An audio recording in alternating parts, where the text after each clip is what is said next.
Well, hello and a very warm welcome to BA Conference Europe Extra. BA Conference Europe Extra is some additional content that's going to stream alongside the main conference in the breaks and at lunchtime. And we're going to have interviews with speakers, we're going to have competitions and all sorts of other content besides. Now, it is really being streamed live, so anything could happen. It probably will get a bit chaotic at times. There will probably be a few technical bumps along the road, but we're sure that you will forgive us for that, viewer, because it is the content that really, really matters. So anything could go wrong at any time. We like that jeopardy, and we like to think it's part of the BA Conference Europe Extra's charm. We hope that you agree with us. It's also available on YouTube. So if you perhaps have colleagues who aren't attending the main conference, well, we can give them just a little bit of an insight into what's happening by sharing the YouTube links to these sort of informal sessions in the breaks. So do feel free to share, and we can gloat about all the fun we're having at the BA Conference Europe. They may even want to go ahead and buy their own ticket. Now, BA Conference Europe is always such a social conference, and I know there will be opportunities to network in the chat rooms throughout the session. It's also a conference that's really known for its social media presence. So do get your social media gloat on. Do tweet, share stuff on LinkedIn. The hashtag is BA2020. BA 2020. So do, if you've got perhaps something you've learned, something you want to share, maybe you've taken some notes that you want to share with the wider community, let's see if we can get even more people involved in all the fun that we're having here at the conference itself. Now, because this is live, we can also do shout outs. So if there's a colleague that you want to recognise that's done something awesome, or maybe there's a real learning point that you've had during the conference that you'd like us to share through the channel of BA Conference Europe Extra, you can get in touch with the studio team here. You can either pick up the phone, old school, but don't worry, it won't be a person that answers, it will be voicemail. And if you do that, there's a good chance we will actually play your voicemail live on the air. Or you can use WhatsApp. And if you use WhatsApp, you can send us a video, you can send us a photo, you can send us a text message, and we will get to as many shout outs in later episodes as we possibly can. So save that number in your phone now. It is +44 330 321 8481. That's +44 330 321 8481. Now there's a fantastic program coming up. It's great that we can watch the recordings as well as watch the live sessions. Be sure also to visit the sponsors booths, because of course the sponsors are an integral part of making the conference happen. So in this episode we have two really fantastic guests. I'm really excited to bring them to you at this first ever opening edition of BA Conference Europe before the formal conference opens. And we're going to cover two important topics. So have you ever wondered how you're going to make the most of the networking in this strange distributed environment we find ourselves in? How you're going to connect in this environment? We've got a guest who's going to talk about some top tips around that. You might also be wondering how you're going to take notes. And maybe you're thinking about visualization and visual note taking. Well, we've got you covered there too. We've got a guest who's going to talk to you about visual note taking and visualization. So that brings us to our very first speaker. Kristy Dean is a solution design specialist at BT, and during this conference she's giving a presentation entitled Working with Remote Teams Connecting Through the Virtual Interface at 10:25 today. I'm sure that's a session we'll all want to either watch live or watch on catch up. I've had the opportunity to speak to Kristy in advance, and it's going to be an awesome session. So, as all the other sessions are as well, I know, but definitely do, if you can't attend that one live, attend it on catch up. And it's a topic that is really extremely relevant right now. So I was really pleased when Kristy agreed to talk to us about how we can connect and network in this virtual environment. So Kristy, over to you.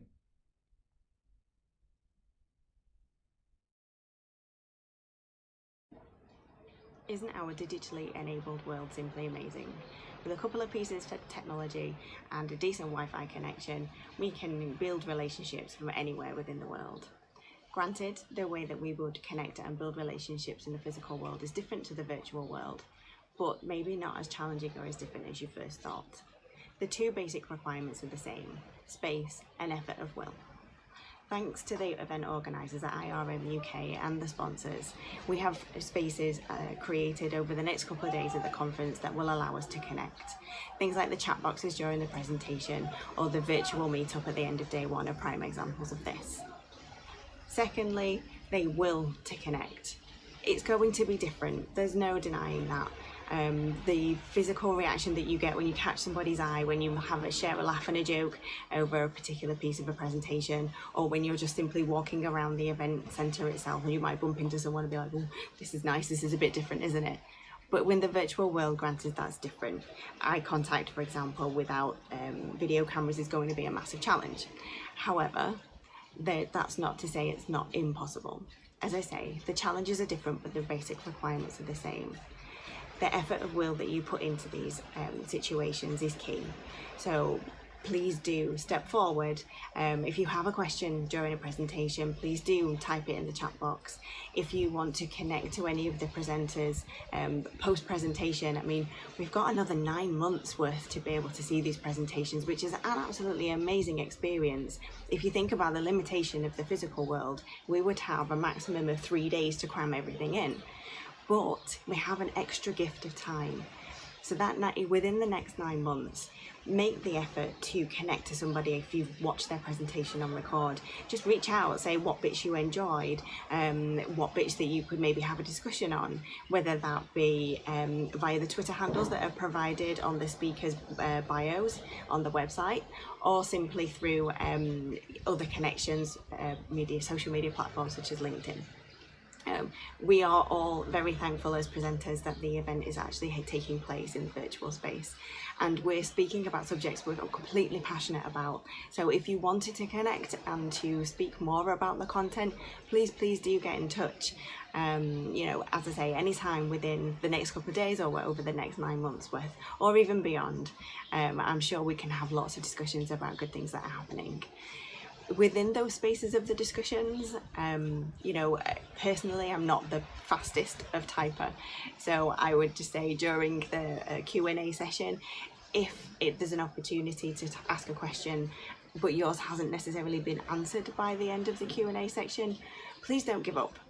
Don't think that it's a dismissal. It's possibly just because the person that's on the other end, that could be me, is not the best at typing.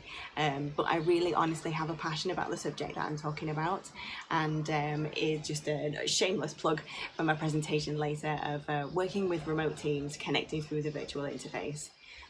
As you can tell, I'm not necessarily in an office environment right now. My virtual location is on the Isle of Crete. I just happen to be on holiday recording this piece of content for the conference. But it's all about connecting. It's all about a conscious effort to put yourself out there.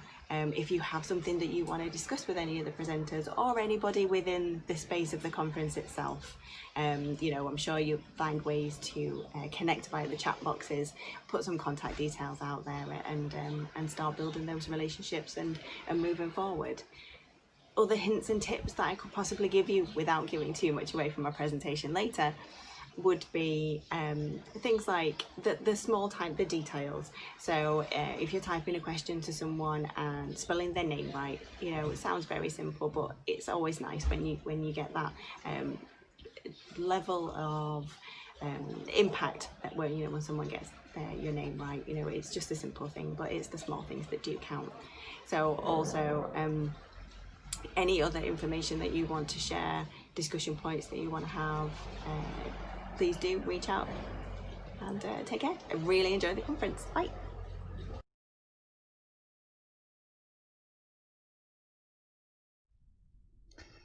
Wow, well, some fantastic and sage advice from there from Kristy, and and how fantastic to be able to be part of the BA Conference Europe and to give that advice, to record that advice from somewhere outside the UK. Really pleased that Kristy was able to get a vacation in these strange times that we live in. So do be sure to check out Kristy's session today, working with remote teams, connecting through the virtual interface at 10:25 today.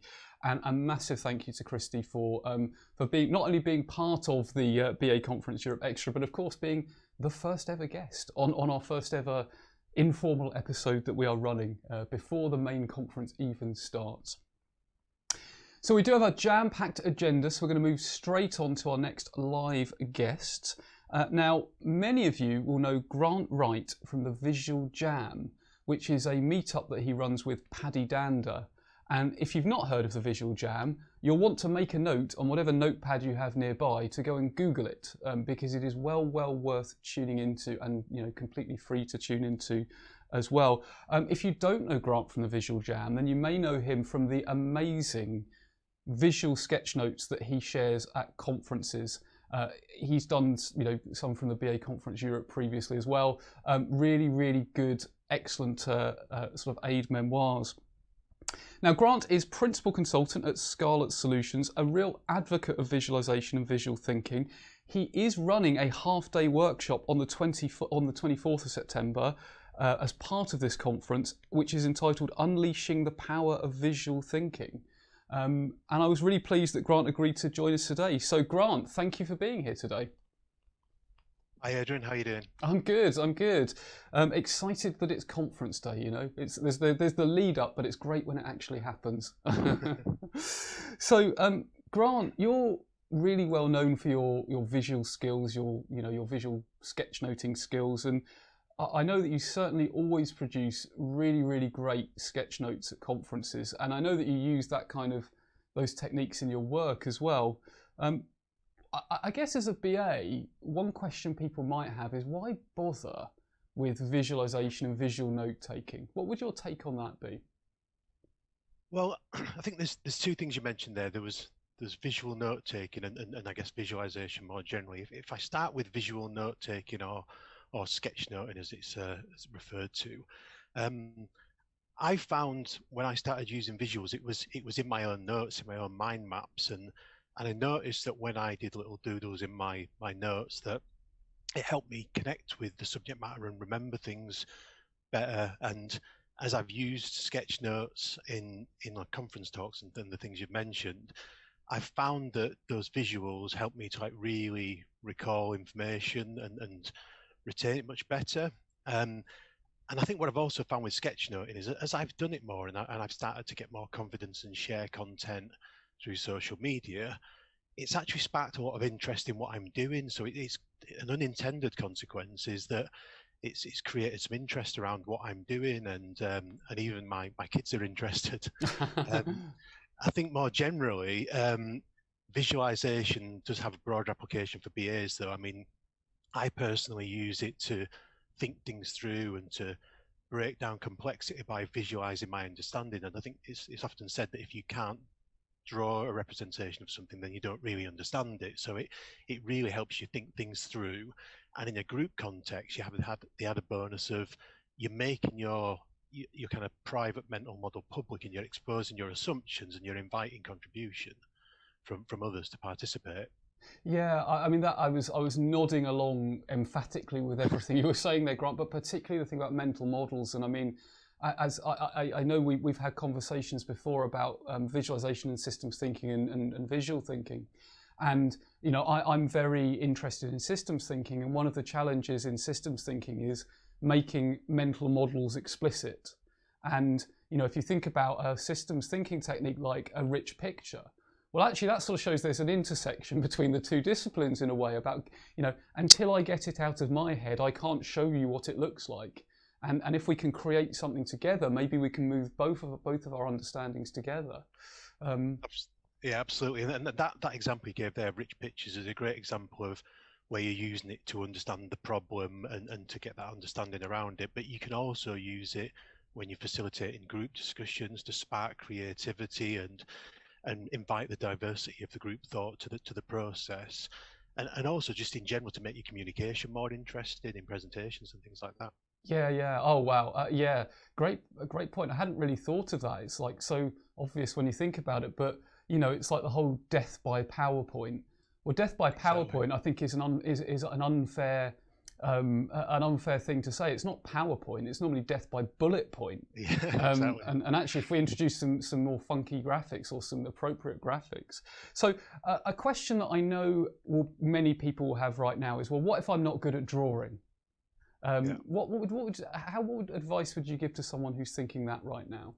It comes up a lot, to be honest. It's one of the main things that I hear, and I always respond by quoting the Sketchnote Handbook by Mike Rodey, where he talks about ideas, not art, but the principle there being that in the context of business drawing, and particularly if it's workshops, etc., it's not really about producing a piece of fine art. It's about creating an understanding, and so it's creating something that's good enough to have the conversation around, or if you're note taking, for you to resonate with what you've drawn.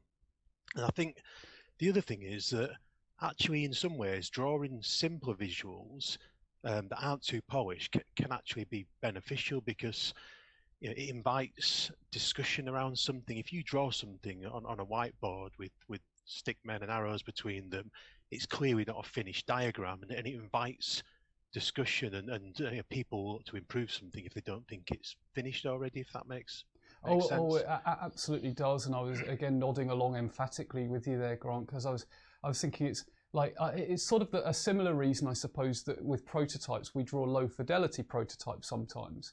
Exactly. It's because it deliberately looks scrappy, and if something looks scrappy, someone doesn't mind saying, "Oh, that's wrong." I think that's wrong, or I think this part of it is wrong, and maybe visualization, if I'm understanding you correctly, helps us to almost cultivate the conditions where we can have that conversation, where it's like, well, we haven't got a blank page, so it's not terrifying.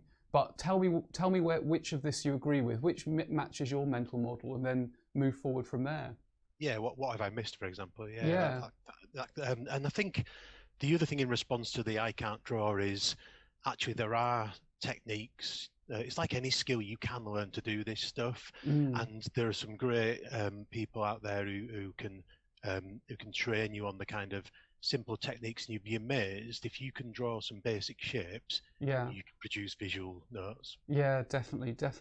So that brings me, that segues almost like we'd planned it, Grant. That segues very nicely into our next question, which is, can people practice these skills at the conference? And can you give us some examples of how they might be able to practice the skills at the conference?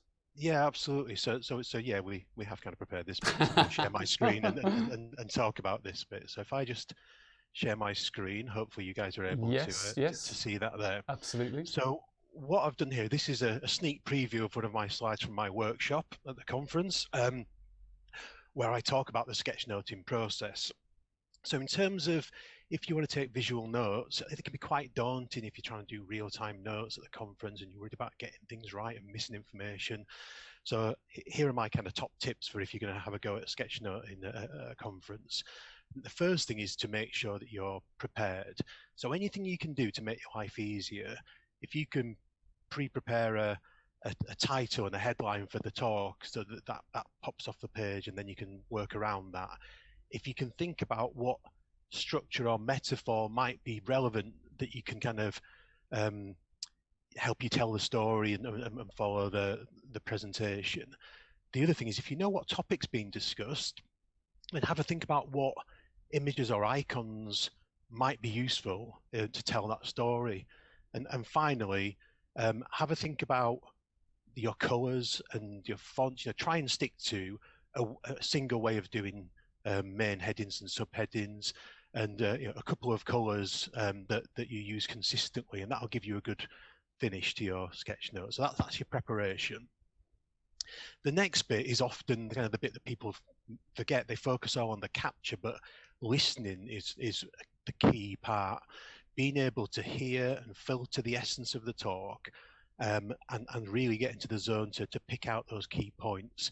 And quite often, presenters will do the job for you. They'll say, here's 3 reasons why this is a good idea, and they'll queue up those things. So listen out for those verbal cues of how to lay out the information and what's relevant.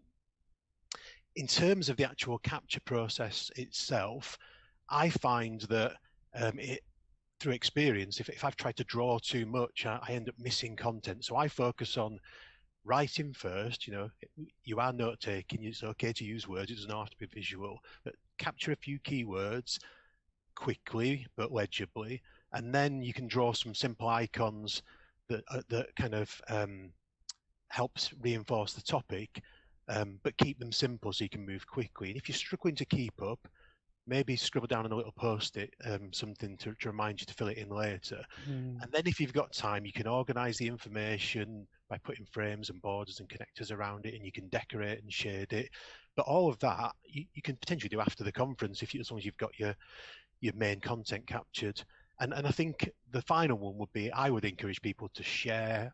I found that since I've shared my work, you get feedback, and it encourages you, and there's a really supportive community out there as well. Yeah. And of course, at the conference, people can share on LinkedIn and Twitter with the BA 2020 hashtag. And it's interesting because you were talking there, Grant, about preparing, and as you were saying that, I was thinking, oh, that's really great because we've got access to the slides at this conference, so you could even look ahead and start to put a framework together before you even entered the virtual conference room. Absolutely, yeah. Great idea. Yeah, fantastic. Okay, so Grant, I am absolutely sure that people want to stay in touch with you because you shared such useful information with us. So thank you very much for that. But how can people follow you? How can they see the wonderful drawings you do, and how can they connect with you? Yeah, so you mentioned the visual jam at the start of the intro there. So on Instagram and Twitter, if you follow at the Visual Jam, you can find us there. I'm on LinkedIn personally, happy to connect with people. I'm also on Instagram under my company name, Scarlett_Solutions. That's Scarlett with 2 T's. And I'm on Twitter as GW_Wright. Fantastic. And of course, your session on the 24th of September still has seats available for anyone who wants to have a go at working with some of this stuff. So Grant, thank you so much for joining us. Thank you, Adrian. Thanks. Fantastic. I don't know about you, but I took a huge amount from some of Grant's advice there. I think one of the things that really stuck with me was this idea that we're not doing fine art, and I feel less worried about my stick people that I draw now on my rich pictures, because it's actually about communication. And if we're communicating and cultivating that shared understanding, then maybe it's okay to draw stick people or arrows or whatever. So do be sure to check out Grant's session if you want to know more about the power of visual thinking. So also do remember that, as I say, you can get in touch with us here at the studio team if you would like to have a shout out read on a later episode of BA Conference Europe Extra. Just either ring up and leave a voicemail. It won't be a real person that answers, on +44 330 321 8481, or you can use the newfangled WhatsApp to get a video or selfie or whatever you would like. Great way for us to connect, as well as connecting in the chat rooms in the conference itself. So just before we close off this session, because the real conference is about to start, this is just the scrappy bit around the edges, right? If you've enjoyed this, imagine what the actual conference is going to be like. It is time to announce our competition. So you can win a ticket to the BA Conference Europe 2021. Now, that's exciting for a number of reasons, not just because the conference is always amazing, but also because we don't know if it's going to be virtual or real world. Who knows? You know, who knows? The ticket is probably worth around £1,000, probably a little bit more, or quite a lot more if it's a real world event. And it's a 2-day ticket to the main part of the conference. And what you need to do, again, is get active on social media, which I'm sure you are anyway. This is just an added bonus. What you need to do is tweet your biggest takeaway, tweet stuff about the conference using hashtag BA2020. The two social media networks that are particularly part of this competition are LinkedIn and Twitter. So tweet or do a LinkedIn update, do BA2020. Bonus points if you include a photo. You can include a photo of yourself watching the conference to show your colleagues how much fun you're having. I don't know if you can put a video on LinkedIn, but if you can, I'd be very impressed with that as well. And how else are you going to get the chance to win £1,000 by sending a tweet or doing a LinkedIn message? And someone is now yelling in my ears. Of course, it's not £1,000. It is a ticket worth £1,000. T's and C's apply. So do enter the competition. We will be broadcasting throughout the conference. So check us out on the main agenda. Remember, we're available on YouTube too. So if you've got colleagues who aren't attending, they can get a little taster, a little bit of a jealousy taster of what's happening at the conference. And we're back at 10:10. So mark your calendar now for 10:10. We will be discussing emotionally agile business analysts with Adri Kul and Namrata Shivastava, and workplace culture with Suzanne Robertson. Two really interesting topics, right? You know, emotional agility, maybe a term we've not heard before, and culture, well, that's relevant for absolutely all of us, I am sure. So I hope you've enjoyed this first opening, scrappy bit around the edge of the main conference. We're actually going to finish this just a few minutes early because you are going to now want to close your YouTube window, not just yet, but in a few seconds, you're going to want to close your YouTube window, go back to the main conference and click on the opening with Liz Calder. Liz is president of IIBA UK and she's going to open the conference proper. So I will see you in the auditorium in about 2 minutes' time. Thank you so much for watching.